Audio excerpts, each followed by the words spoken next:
The elegant crystal glasses caught the warm light from Uncle James's chandelier as he pointed his fork at me across the mahogany dining table. Gandalf, when are you going to stop playing with stocks and get a real job like normal people? His voice carried that familiar condescending tone that made my stomach tighten. Leave investing to the professionals who actually know what they're doing. 23 family members sat around us, their conversations gradually fading as they turned to watch this annual Christmas humiliation. I kept my face neutral, continuing to unwrap the tie-shaped present in my hands, while my phone buzzed urgently against my leg. The caller ID showed Patricia Williams, CFO. Her voice cut through the dining room chatter like a blade. Sir, your anonymous investor is withdrawing all $297 million immediately. 8 years ago, everyone thought I was throwing my life away when I dropped out of college during my junior year. My finance professors insisted that successful investing required decades of experience and institutional backing. Uncle James led the family chorus of disappointment, shaking his head whenever my name came up at gatherings. But while they were talking, I was studying. I spent 18 months living in my studio apartment, consuming everything I could find about market analysis, company fundamentals, and economic indicators. My walls became covered with charts, tracking commodity prices, interest rate fluctuations, and sector rotations. I read every annual report from Fortune 500 companies, memorizing cash flow patterns and debt structures until the numbers told stories in my head.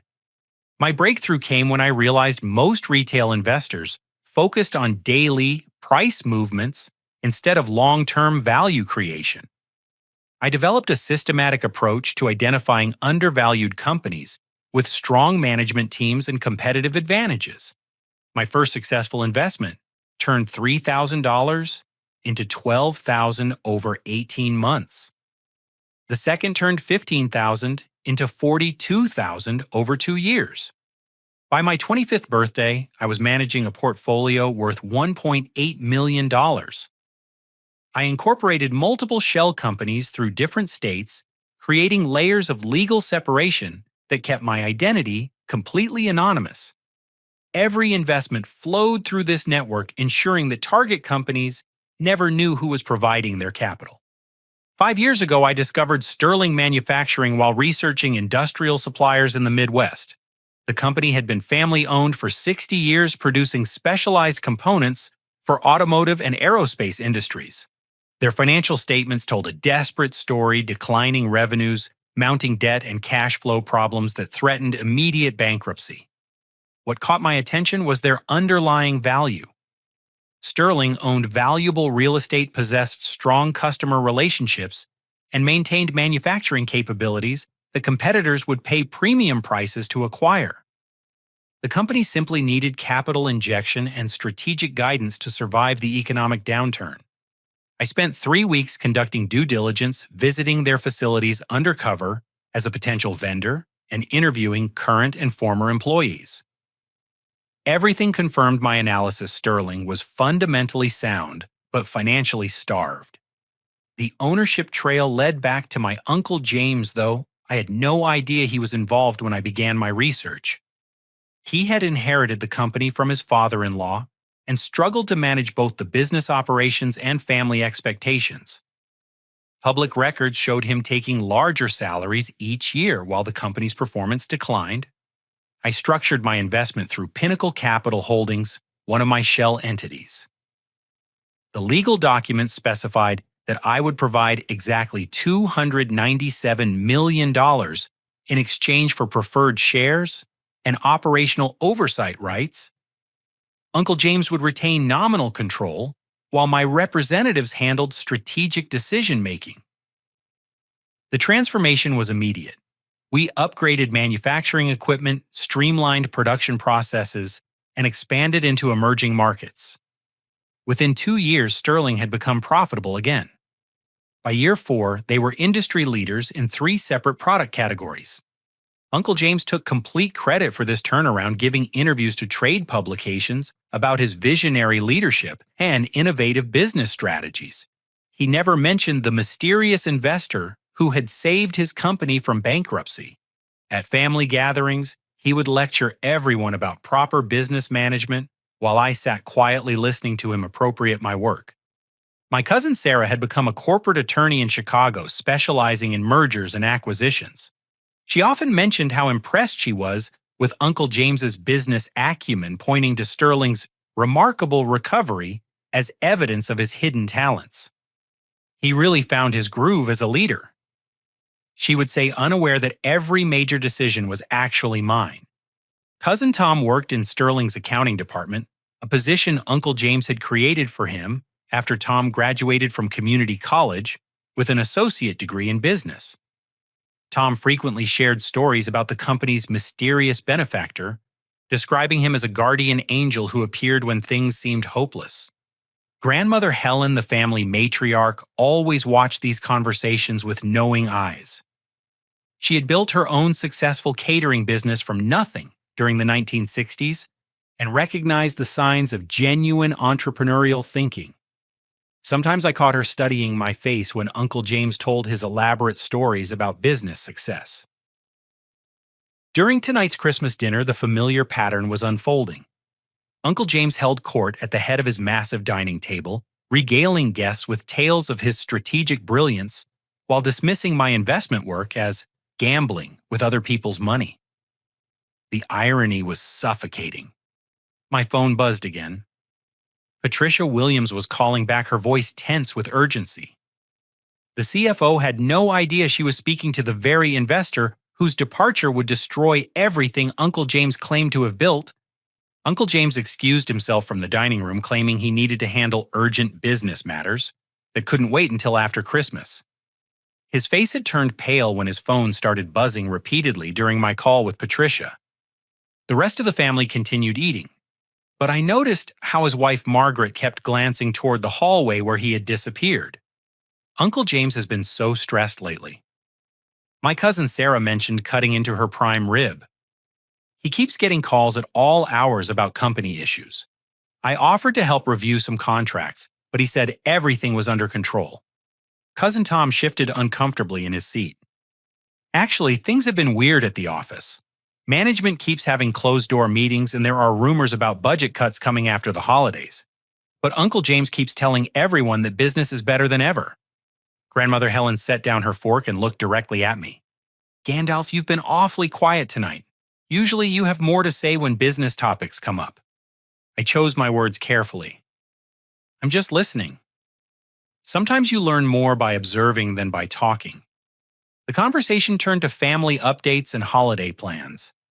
But I was mentally reviewing the withdrawal timeline I had established with my legal team. The process would take 72 hours to complete, during which Sterling Manufacturing would receive formal notification of the anonymous investor's departure. Uncle James would have exactly 3 days to find alternative financing or begin bankruptcy proceedings. 5 years ago, when I first invested in Sterling, the company employed 412 people across 3 manufacturing facilities. Uncle James had inherited a workforce that trusted the family name and believed in the company's mission. These weren't abstract numbers in a financial model. They were real people with mortgages, car payments, and children's college funds, depending on Sterling's continued operation. I had always planned for this moment to come eventually.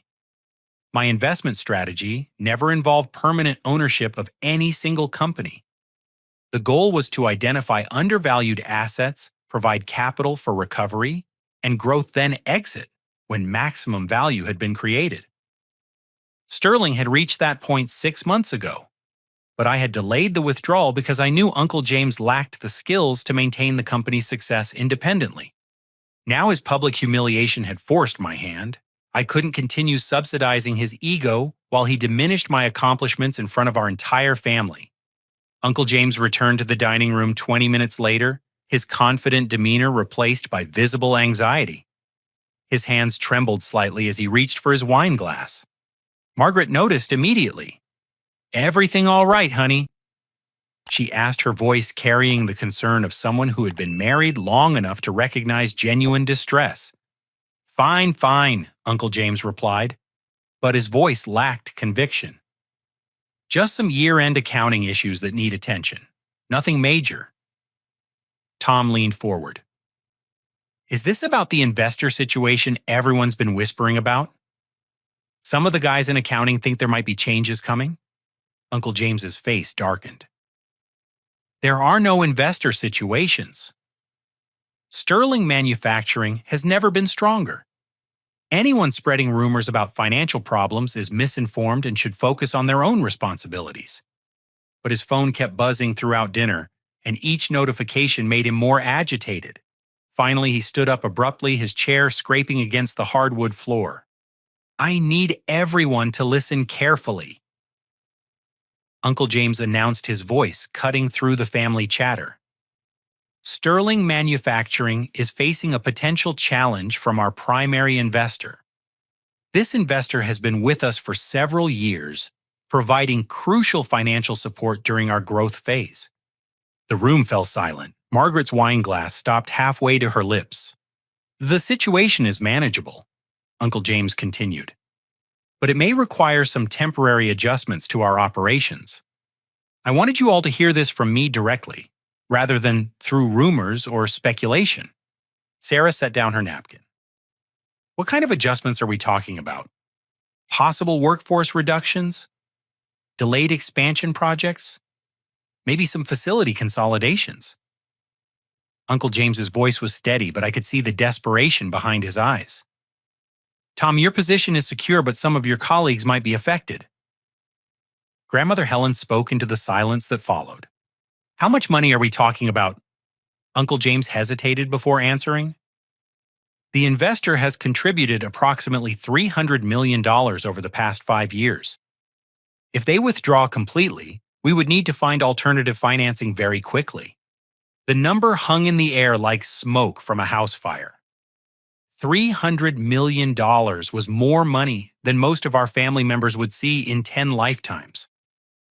The realization that Sterling's success depended entirely on this mysterious benefactor shattered Uncle James's carefully constructed narrative about his business genius. Do you have backup plans? Sarah asked, her legal training kicking in. Other investors lined up bridge financing options. Uncle James shook his head slowly.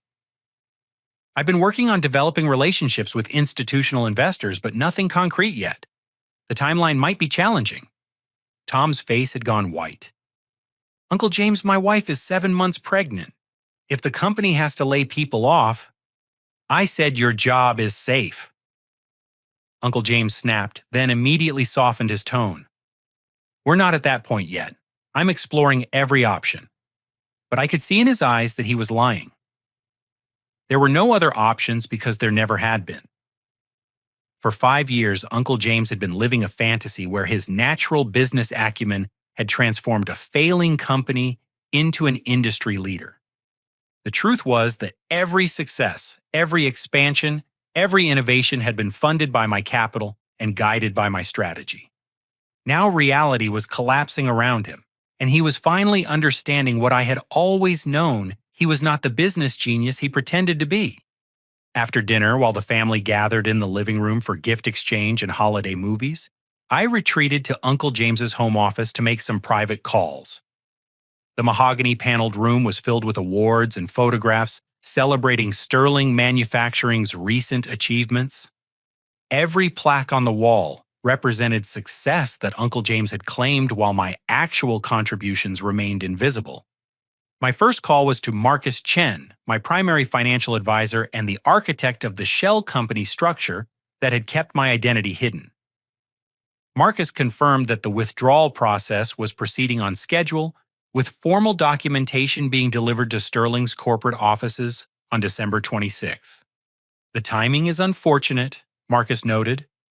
They'll receive the notification during the holiday shutdown, which means they won't have access to banking services or legal counsel until January 2nd. That shortens their response window considerably. My second call was to Jennifer Park, the private investigator I had hired to conduct ongoing due diligence on Sterling's operations. What she told me made my stomach turn. Your uncle has been treating company funds as his personal checking account, Jennifer reported. Over the past 18 months, he's charged approximately $1.4 million in personal expenses to corporate accounts.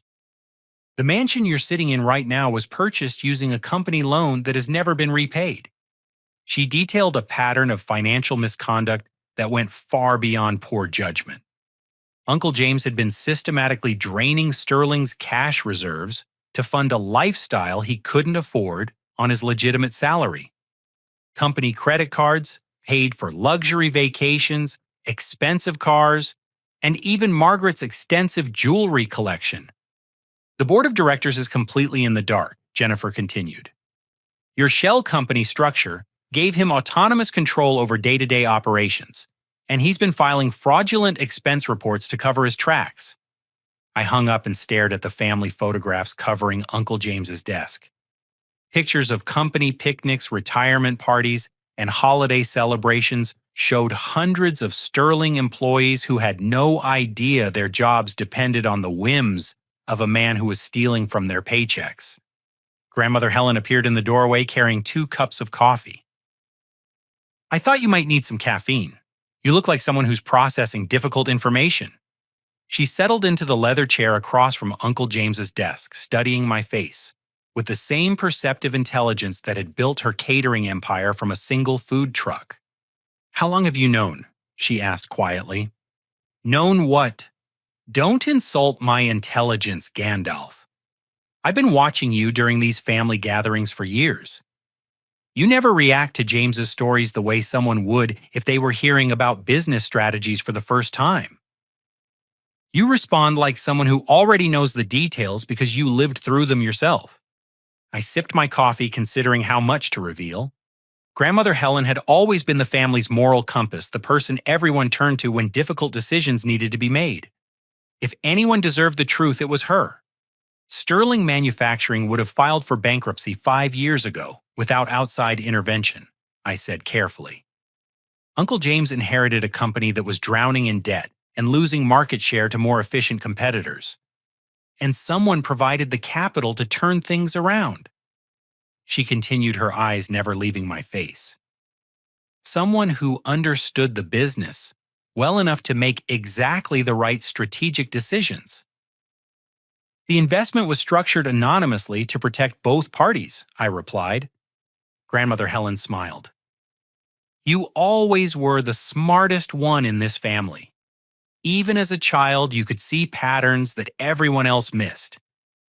When you dropped out of college, I knew you had a plan. James thought you were throwing your life away, but I could see you were building something. From the living room came the sound of children laughing and adults discussing the merits of various holiday movies. Our family was enjoying their Christmas celebration, while the foundation of their financial security was crumbling in real time. What happens now? Grandmother Helen asked. That depends on Uncle James, I replied. He can either acknowledge reality and accept help, or he can continue pretending to be something he's not until everything collapses. She nodded slowly. Pride has always been James's weakness. His father-in-law built Sterling through decades of careful planning and conservative management. James inherited success and convinced himself he had created it. My phone buzzed with another urgent message from Patricia Williams. Sterling's CFO was discovering the extent of Uncle James's financial mismanagement as she prepared documentation for the investor withdrawal. The audit trail was revealing expenditures that couldn't be justified by any legitimate business purpose. When I rejoined the family in the living room, Uncle James was fielding more phone calls in the kitchen. I could hear fragments of conversation as he pleaded with various business contacts, describing Sterling's situation in increasingly desperate terms. None of them were offering the kind of immediate financing that would prevent disaster. Tom approached me during a quiet moment, his face creased with worry. Gandalf, can I ask you something private? We stepped onto the back patio where the December cold provided privacy from the rest of the family. I've been working at Sterling for 3 years, Tom began, and I've seen things that don't add up. Uncle James takes credit for decisions that come from somewhere else. He'll announce a new strategy on Monday, but the implementation plans are always ready immediately, like someone else had already worked out all the details. Tom paused, studying my expression.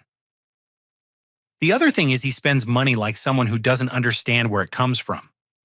Last month he bought a new BMW and charged it to the company fleet budget. When I pointed out that we were over budget, he told me not to worry about accounting details. I listened without commenting, but Tom continued. My wife thinks I should look for another job just in case. But Sterling is the best employer in our area, and with the baby coming, I can't afford to take risks. Do you think Uncle James is telling the truth about having everything under control? Before I could answer, the kitchen door opened, and Uncle James stepped outside, his phone pressed to his ear. I understand your position, but this is a temporary liquidity issue, not a fundamental business problem, he was saying. Sterling Manufacturing has been profitable for 4 consecutive years. We're just experiencing a single investor departure that requires bridge financing. Whoever was on the other end of the call was clearly not interested. Uncle James's voice became more strained. What do you mean you need collateral? The company itself is worth 10 times what I'm asking for. Our manufacturing facilities alone are valued at over $50 million. The call ended abruptly, and Uncle James noticed Tom and me standing there. Everything's fine, he said automatically, but his hands were shaking. Just working through some temporary financing arrangements. Nothing that affects day-to-day operations. But his eyes told a different story. Uncle James was beginning to understand that 5 years of borrowed success was about to come crashing down, and he had no idea how to prevent it. The next morning arrived gray and cold, with fresh snow covering Uncle James's perfectly manicured lawn. I'd spent most of Christmas night researching Sterling's current financial position through my various corporate networks, and the situation was even worse than I had anticipated. Uncle James had scheduled an emergency board meeting for December 26th, calling in all 5 board members, despite the holiday. Through my network of corporate contacts, I learned that he was planning to present a modified version of the truth, downplaying both the investor withdrawal and his personal financial misconduct. Margaret cornered me in the kitchen while I was making coffee, her face drawn with exhaustion. She had clearly been awake most of the night worrying about their family's future.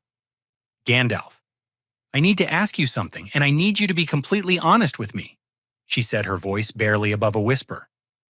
Do you think James is in real trouble? I measured my words carefully.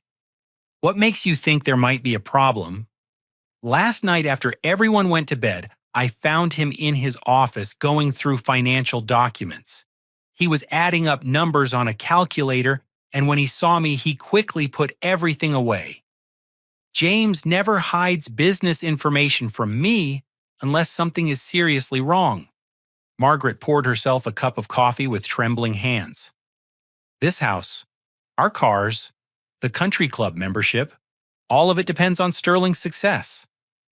If the company fails, we lose everything. We have less than $30,000 in personal savings because James always said the company was our retirement plan. The kitchen door swung open and Uncle James entered looking like he hadn't slept at all. His usually immaculate appearance was disheveled, and his eyes had the hollow look of someone facing inevitable disaster. Good morning, he said, attempting his usual cheerful tone but falling short. I hope everyone's ready for another family day. We have the board meeting this afternoon, but that shouldn't interfere with our holiday celebration. Margaret studied her husband's face. James, maybe it's time to tell everyone the complete truth about what's happening. The family deserves to know if their jobs and financial security are at risk. There's no risk, Uncle James replied, but his voice lacked conviction. I've been through difficult periods before. This is just another business challenge that requires strategic thinking. Tom appeared in the doorway, still wearing yesterday's clothes. Uncle James, I've been thinking about our conversation last night. If Sterling really is in trouble, Maybe I should start looking for backup options. I can't afford to be unemployed with a baby coming. Uncle James's facade finally cracked. Damn it, Tom. I told you your job is secure. Why doesn't anyone in this family trust my judgment? The outburst stunned everyone into silence. Uncle James had always prided himself on maintaining perfect composure, especially in front of family members. Seeing him lose control was like watching a dam burst. Sarah walked into the kitchen at that moment carrying her laptop bag. I took the liberty of doing some research on Sterling Manufacturing's public filings. James, we need to talk privately about what I found. Uncle James's face went white. What kind of research? Corporate debt structures, asset valuations, and cash flow statements from the past 5 years. Also some interesting patterns in executive compensation and expense reporting. Sarah's voice had taken on the professional tone she used when delivering bad news to clients. Grandmother Helen joined us, surveying the tension in the kitchen, with her characteristic perceptiveness. It seems like this family meeting needs to happen sooner rather than later. James, whatever you're dealing with, we're stronger when we face problems together. Uncle James looked around the kitchen at his family members, all of whom were staring at him with expressions ranging from concern to suspicion. The weight of 5 years of deception was finally becoming unbearable. Fine, he said, slumping into a chair. Let's all go into the living room and I'll explain the situation completely. 20 minutes later, the entire extended family was gathered in Uncle James's spacious living room. He stood in front of the fireplace looking like a defendant preparing to address the jury. Sterling Manufacturing is facing the potential loss of our primary investor. He began, his voice steady but strained. This investor has provided approximately $300 million in capital over the past 5 years, and they have decided to withdraw their funding. Shocked murmurs rippled through the room. $300 million was an almost incomprehensible amount of money to most family members. Sarah leaned forward. Who is this investor, and why are they withdrawing now? The investment was structured anonymously through shell companies, Uncle James replied. I don't know the investor's identity, and they've never provided a reason for their decision. The withdrawal process is already underway. Tom raised his hand like he was back in school. What does this mean for the company's employees? Uncle James hesitated before answering. We would need to implement significant cost reductions immediately. Workforce reductions, facility closures, possibly selling off valuable assets to maintain basic operations. Margaret spoke for the first time. James, tell them about the personal expenses. The room went completely silent. Uncle James shot his wife a look that could have melted steel. What personal expenses? Sarah asked, her attorney instincts engaging. Margaret's voice was barely audible. James has been using company funds for some of our personal purchases. This house, our cars, various other expenses. He always said it was a temporary loan arrangement. The revelation hit the family like a physical blow. Uncle James had not only mismanaged their financial future, he had been stealing to maintain his lifestyle. Grandmother Helen's voice cut through the silence. How much money are we talking about? Uncle James couldn't meet her eyes. Approximately $1.4 million over the past 18 months. But it was always intended as a loan against future profits. Sarah stood up abruptly. James, that's embezzlement. If Sterling goes bankrupt and creditors start auditing the books, you could face criminal charges. The family erupted into heated conversations as everyone tried to process the magnitude of the crisis. Uncle James had not only destroyed their financial security, he had potentially committed felonies that could send him to prison. Tom looked like he might vomit. Uncle James, if the company collapses and investigators find evidence of financial misconduct, won't that affect everyone who worked there? Our reputations, our ability to find other jobs. Uncle James finally lost his composure completely. I never meant for any of this to happen. Sterling was supposed to recover on its own after the initial investment. I thought I could repay everything before anyone noticed. Grandmother Helen's voice was cold as winter air. James, you've endangered everyone in this room. Our family's reputation, Tom's career, Margaret's financial security, all of it. And for what? So you could pretend to be a successful businessman. Uncle James looked around the room at the faces of his family members, seeing disappointment and anger where he had once commanded respect. The truth was finally out and there was nowhere left to hide. But he still didn't know the most important truth of all. The mysterious investor whose departure would destroy everything he had built was sitting right there in his living room, listening to every word. I waited until the family meeting ended and everyone dispersed to process what they had learned. Uncle James retreated to his study while Margaret went upstairs to lie down with a migraine. The house felt heavy with the weight of revealed secrets and uncertain futures. I knocked on the study door around 4 o'clock in the afternoon. Uncle James was sitting behind his desk staring at spreadsheets that showed Sterling's financial position without my continued investment. The numbers told a story of immediate bankruptcy and total collapse. "Come in," he said without looking up. "I suppose you want to discuss how this affects your relationship with Tom."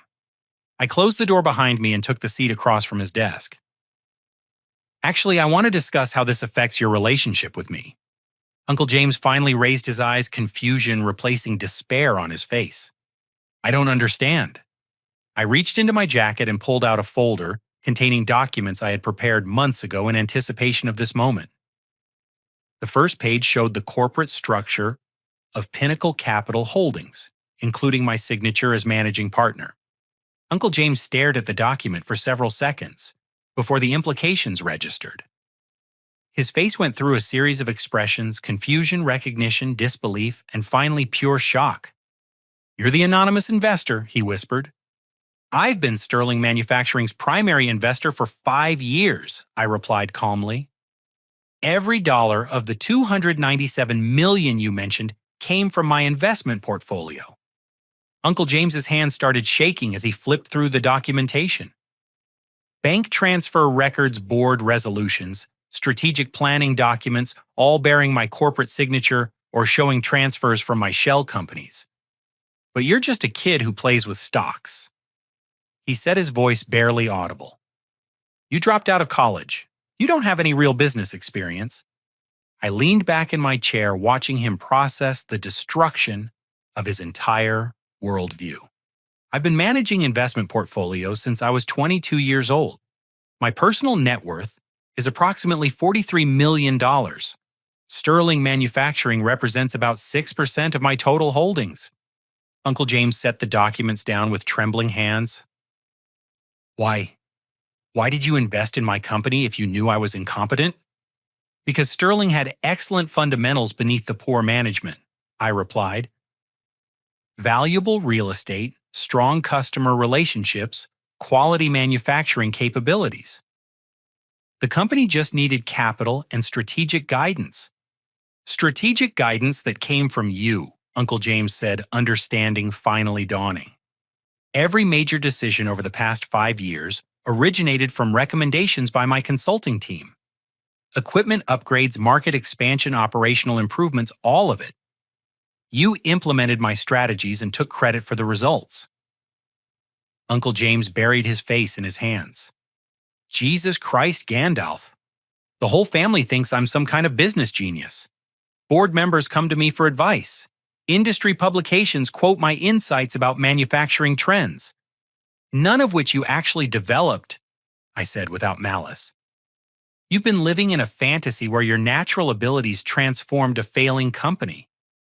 But Sterling's success was always artificial, dependent on my continued capital and guidance." Uncle James looked up at me with something approaching desperation. "What do you want? Money and apology? I can fix the personal expense situation. I can repay every dollar I borrowed." "With what money?" I asked. "You don't have $1.4 million in personal assets. Your house is mortgaged to the company, your cars are leased through corporate accounts, and your stock portfolio is worth less than $50,000. The reality of his situation was sinking in. Without my continued investment, Uncle James would lose not only his company but also his personal lifestyle. Everything he owned depended on Sterling's success, and Sterling's success depended entirely on me. There has to be a way to work this out. Uncle James said, his voice taking on a pleading tone. The family, the employees, the community, they're all depending on Sterling. You can't just destroy hundreds of lives because of a personal disagreement. I studied his face, seeing desperation, but no genuine remorse for the years of condescension and public humiliation. James, this isn't about revenge. It's about the fact that you've proven yourself incapable of managing a company responsibly. Your embezzlement alone disqualifies you from continued leadership. Uncle James stood up abruptly, his chair rolling backward into the bookshelf. Fine. I made some mistakes with company funds, but that doesn't give you the right to destroy everything. I built relationships with customers, developed strategic partnerships, created value that goes beyond just money.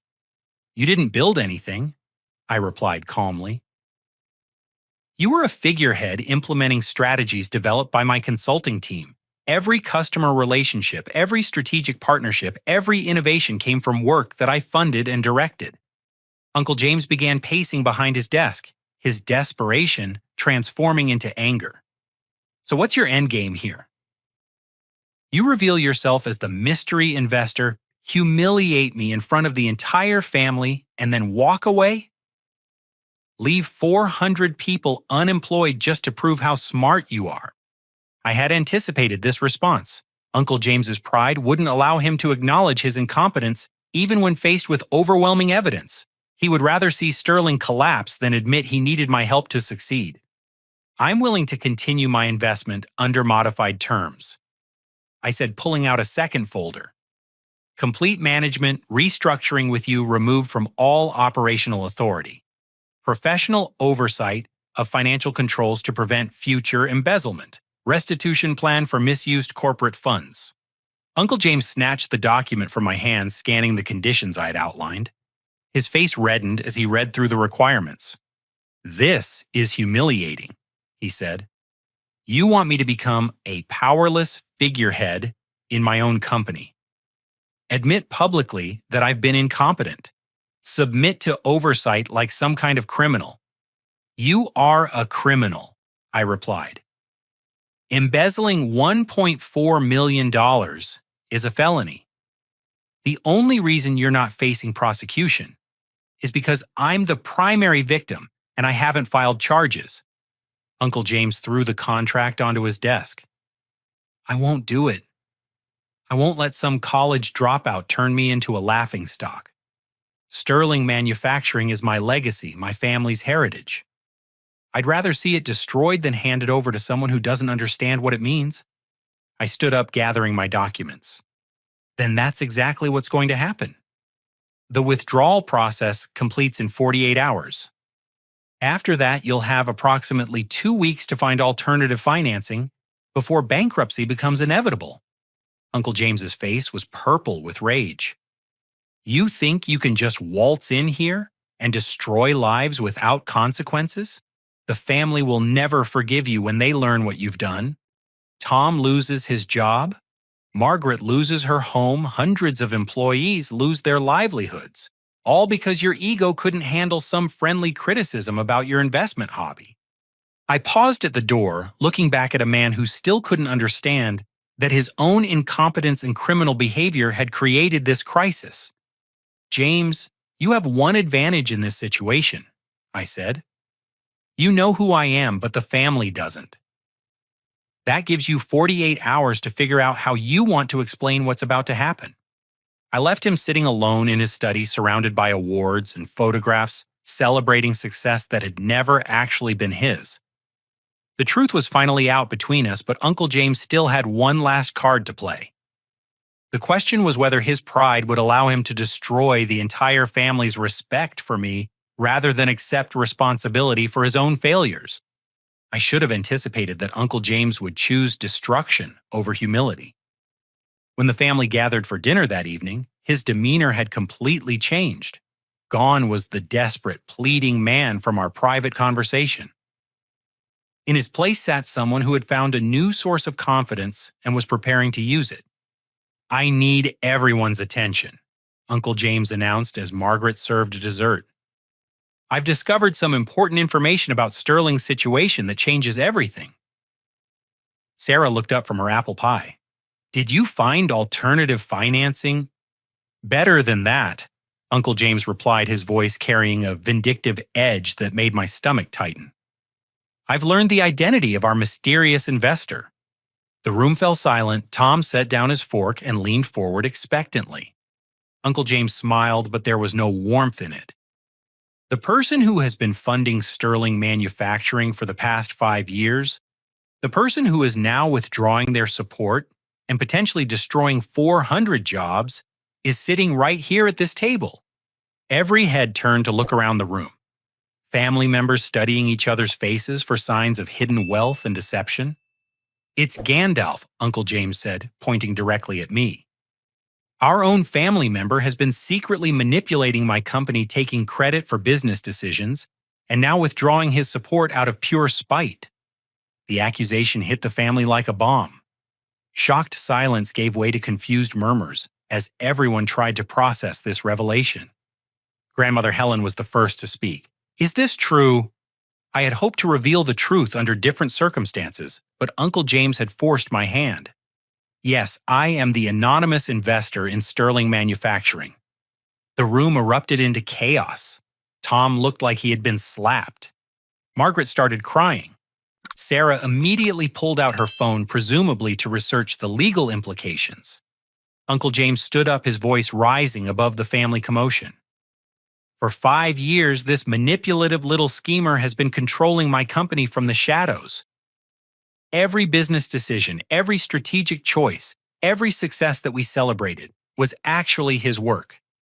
And now, because I hurt his feelings at Christmas dinner, he's decided to destroy everything out of revenge. That's not true, I said calmly, but Uncle James wasn't finished. He let me believe I was running my own company, while he pulled the strings like some kind of puppet master. He watched me give interviews to trade publications, accept industry awards, and build a reputation based on his work, and he enjoyed every minute of it because it fed his ego to know something the rest of us didn't. Tom's face had gone white. Gandalf, is this why you never seemed surprised by Uncle James's business stories? You already knew everything because you were making the decisions yourself. Uncle James seized on Tom's reaction. Exactly. He's been sitting at these family dinners for years, listening to us praise achievements that were actually his letting us believe in a version of reality that was completely false. And the whole time he was planning this moment when he could pull back the curtain and humiliate us all. Margaret looked between her husband and me, her face streaked with tears. Gandalf, if you've been supporting the company all this time, why are you stopping now? Don't you care about what happens to the employees? Before I could answer, Uncle James jumped in with his twisted version of events. Because he's arrogant and vindictive. He can't stand the fact that someone called him out for playing with stocks instead of getting a real job. So he's decided to punish the entire family by destroying Sterling Manufacturing. Sarah had been quiet during Uncle James's attack, but now she looked up from her phone with a different expression. James, I've been reviewing Sterling's financial records while you were talking. The personal expense irregularities we discussed this morning total $1.4 million. If Gandalf has been the primary investor, then you've been stealing from him for 18 months. Uncle James's confidence faltered slightly. Those were loans against future company profits. Legitimate compensation for my management services. Embezzlement, Sarah corrected firmly. You took money that belonged to the company's investor without authorization. That's a felony regardless of your intentions. Grandmother Helen had been listening to everything with growing understanding. James, let me see if I have this correct. Gandalf invested his own money to save your company from bankruptcy. You took credit for the success that his investment made possible. Then, you stole over $1 million of his money for personal expenses. And now you're angry because he's choosing not to continue funding your incompetence and criminal behavior. Uncle James's face reddened. He manipulated the entire family. He let us believe a lie for 5 years while he secretly controlled everything. That's not normal behavior. That's the action of someone with serious psychological problems. Tom had been processing everything in silence, but now he looked directly at me. Gandalf, I need you to explain this from your perspective. Because right now, it sounds like you deliberately deceived our entire family while playing games with our livelihoods. I stood up knowing that this moment would determine how the family viewed me for the rest of our lives. 5 years ago, Sterling Manufacturing was 2 months away from bankruptcy. James had inherited a profitable company and driven it into the ground through poor management and excessive personal spending. 412 people were going to lose their jobs. I pulled out the folder of financial documents I'd brought to dinner. I invested $297 million of my own money to save those jobs. Every strategic decision that transformed Sterling from a failing company into an industry leader came from my consulting team. James implemented our recommendations and took full credit for the results. Sarah examined the documents, her legal training evident in how she analyzed the corporate structure and investment timeline. These records show that Gandalf's investment came with specific strategic requirements. James wasn't just a figurehead. He was contractually obligated to implement certain business practices. Uncle James scoffed. So he admits to manipulating my decision-making for 5 years. He admits to saving your company and 400 jobs, Grandmother Helen corrected sharply. The question is why he's withdrawing his support now. I looked around the table at my family members, seeing confusion, disappointment, and anger in their faces. Because James has been embezzling company funds to maintain a lifestyle he can't afford. Because he's been lying to investors, employees, and family about the company's actual financial position. And because his pride prevents him from accepting the professional management oversight necessary to prevent future misconduct. Tom leaned forward. What kind of oversight are you talking about? I pulled out the contract I had offered Uncle James earlier. Professional financial controls to prevent embezzlement. Independent board oversight of major decisions.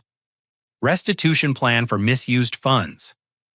James would retain an executive position but lose autonomous control over company resources. Uncle James snatched the contract from Tom's hands. He wants to humiliate me publicly, force me to admit incompetence in front of employees and industry colleagues, turn me into a powerless figurehead in my own company. Sarah read through the contract terms carefully. Actually, this seems reasonable.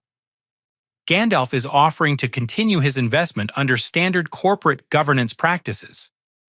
The oversight requirements are similar to what any institutional investor would demand after discovering financial misconduct. Margaret wiped tears from her face. James, maybe we should consider this. If Gandalf is willing to continue supporting Sterling, and if it means the employees keep their jobs? Absolutely not, Uncle James said firmly. I won't be dictated to by someone who has been manipulating our family for years. Sterling Manufacturing is my responsibility, and I'll find a way to save it without surrendering control to a college dropout who thinks he knows better than everyone else.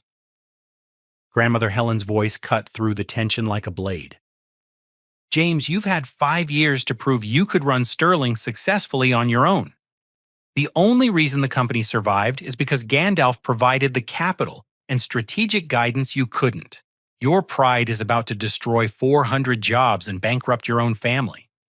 Uncle James looked around the table, seeing that family opinion was turning against him. His last desperate gambit was to make me the villain, but the evidence of his own incompetence and criminal behavior was too overwhelming. Tom spoke quietly, his voice heavy with disappointment.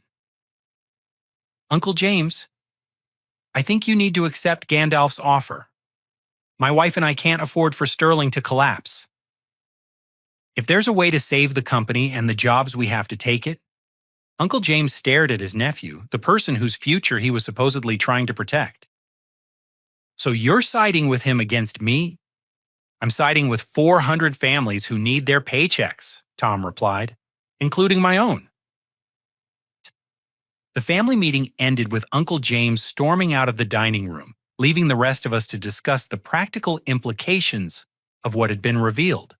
But I knew the battle wasn't over. Uncle James's pride wouldn't allow him to accept defeat gracefully, and he still had one final card to play. The next morning brought news that Uncle James had made his choice. Instead of accepting my offer to continue funding Sterling under professional oversight, he had called an emergency press conference to announce that the company was closing permanently due to investor abandonment and family betrayal. Standing in front of Sterling's main manufacturing facility, Uncle James told local reporters that an unnamed family member had withdrawn crucial financial support for personal reasons, making continued operations impossible. He portrayed himself as the victim of a vindictive relative who valued ego over employee welfare. The story dominated local news throughout the day. "Mysterious investor destroys local company," read the headline in the evening paper. Uncle James had successfully shifted public blame away from his own incompetence and criminal behavior, painting me as the villain in Sterling's destruction. But Uncle James had underestimated both my resources and my determination to protect the employees he was using as pawns in his ego battle. While he was giving interviews about family betrayal, I was implementing a plan I had developed months earlier in anticipation of this exact scenario. By noon on December 28th, my legal team had filed incorporation papers for Sterling Industries LLC, a new company structured to purchase Sterling Manufacturing's assets immediately upon bankruptcy. Every piece of equipment, every customer relationship, every patent and trademark would be acquired and transferred to the new entity. More importantly, every Sterling employee would receive offer letters for identical positions with Sterling Industries, including full preservation of seniority benefits and pension rights. The transition would be seamless for everyone except Uncle James, who would no longer have any role in the company's operations. Tom was the first family member I called with the news. "You mean everyone keeps their jobs?" he asked, his voice filled with relief. "Everyone except James," I confirmed. "The new company will be managed by professional executives with backgrounds in manufacturing and operations. No more family drama, no more financial misconduct, no more incompetent leadership." Tom was quiet for several seconds. "What about Uncle James?" "This is going to destroy him professionally." "James destroyed himself professionally when he chose pride over responsibility," I replied. "I gave him the option to remain involved under proper supervision. He chose public humiliation instead." The news of Sterling Industries LLC spread quickly through the community. Employees who had been facing unemployment suddenly had job security again. Customers who depended on Sterling's products could maintain their supply relationships. The economic impact on the local community would be minimal. Uncle James, however, was discovering the consequences of his final gambit. Industry colleagues who had respected his apparent business acumen were now learning about the embezzlement, the investor withdrawal, and the company's true financial history. His reputation as a manufacturing executive was evaporating in real time. Sarah called me that afternoon to discuss the legal implications of Uncle James's situation. "The district attorney's office has received the financial documents you provided," she said. "They're opening a formal investigation into the embezzlement allegations. James could be facing criminal charges regardless of what happens to Sterling." Margaret had moved out of the mansion, taking only personal belongings and leaving behind everything purchased with company funds. The house would be sold to provide partial restitution for Uncle James's financial misconduct. She was staying with grandmother Helen while she figured out her next steps. "I should have known something was wrong," Margaret told me when we spoke privately. James was never good with money before Sterling's turnaround.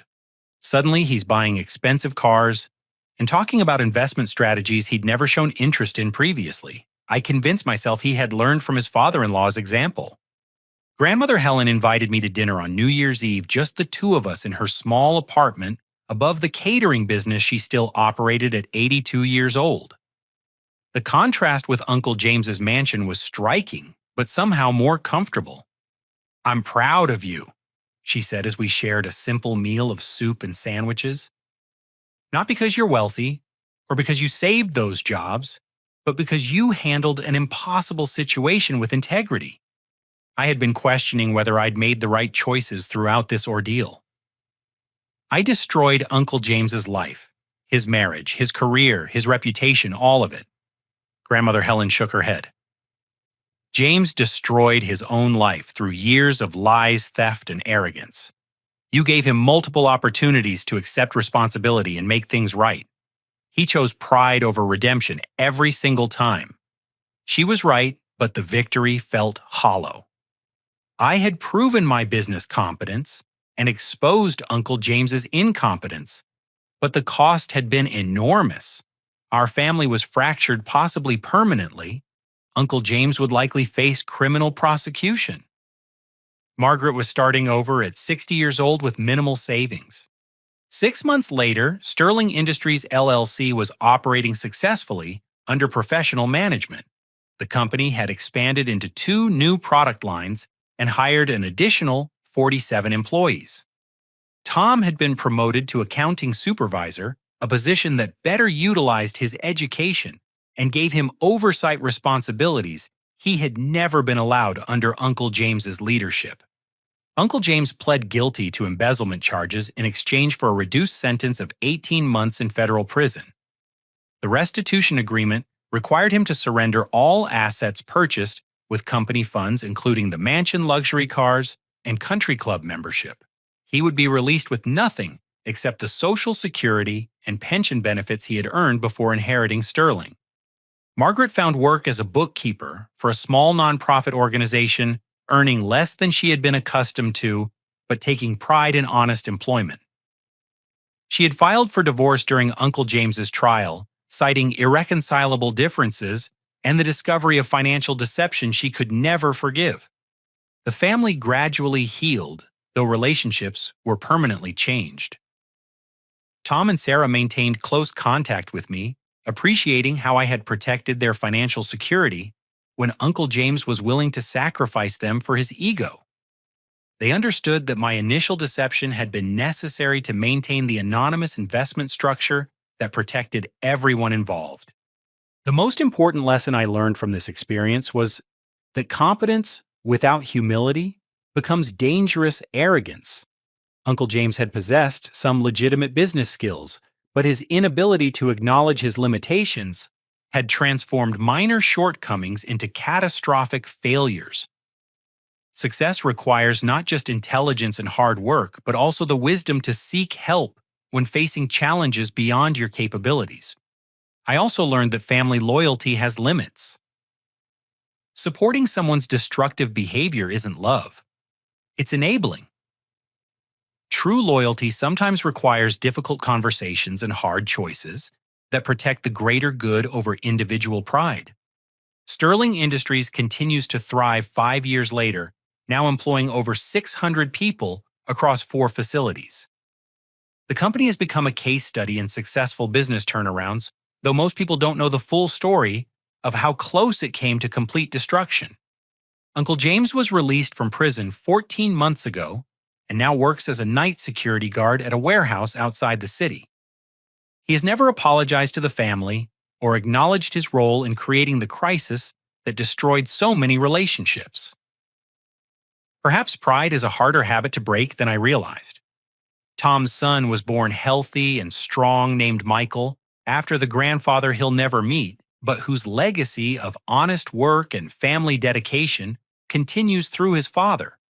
Tom often tells me that becoming a parent has helped him understand the importance of building something lasting rather than just impressive. The Christmas dinners at Grandmother Helen's apartment are smaller now, but more genuine. We've learned that success isn't about accumulating wealth or impressing others. It's about creating value that makes other people's lives better. The respect that matters most comes not from what you own, but from how you treat the people who depend on you. Sometimes I wonder if there was a different path through this crisis, one that could have preserved family unity while still addressing Uncle James's incompetence and criminal behavior. but I've come to accept that some people would rather destroy everything than admit they need help. The only choice you control is whether you enable their destruction or protect yourself and others from the consequences. The most valuable lesson is this: true strength isn't about proving you're right. It's about taking responsibility for outcomes, even when other people's pride prevents them from doing the same. Success means nothing if it comes at the expense of your integrity, but integrity means nothing if it doesn't protect the people who depend on you. Have you ever had to make a difficult choice between loyalty to family and doing what you knew was right? Sometimes the people we love most are the hardest ones to help, especially when their pride prevents them from accepting the support they need. I'd love to hear your thoughts in the comments below. If this story resonated with you, please like this video and subscribe for more real-life stories about navigating family conflicts and business challenges. Share this with someone who might benefit from hearing about the importance of balancing personal relationships with professional responsibilities. Thank you for listening to my story, and I hope it helps you think about the difference between supporting someone's success and enabling their destructive choices.